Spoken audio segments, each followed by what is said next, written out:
தேமுதிக முக்கிய நிர்வாகிகள் ஆலோசனை கூட்டம். செங்கல்பட்டு மாவட்டம் அச்சரப்பாக்கத்தில் உள்ள தனியார் திருமண மண்டபத்தில் நடைபெற்ற தேமுதிக நிர்வாகிகள் ஆலோசனை கூட்டம் நடைபெற்றது.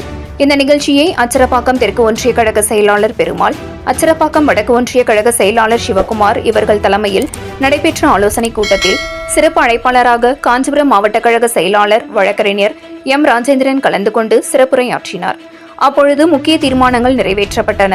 அதில் ஆகஸ்ட் 25ஆம் தேதி கேப்டன் அவர்கள் பிறந்தநாள் விழாவை ஏழை எளிய மக்களுக்கு நலத்திட்ட உதவிகள், பள்ளி மாணவ மாணவிகளுக்கு நலத்திட்ட உதவிகள் வழங்குவது குறித்தும், வருகின்ற உள்ளாட்சி தேர்தலில் தேமுதிக நிர்வாகிகள் வெற்றி பெற அயராத பாடுபட வேண்டும், பூத் கமிட்டி நிர்வாகிகள் அமைத்தல் குறித்தும், புதிய மகளிர் அணி சேர்த்தல் குறித்தும், அனைத்து கிளைகளையும் கழக கொடி ஏற்றுதல் குறித்தும், புதிய உறுப்பினர் சேர்க்கை மற்றும் பல்வேறு தீர்மானங்கள் நிறைவேற்றப்பட்டன.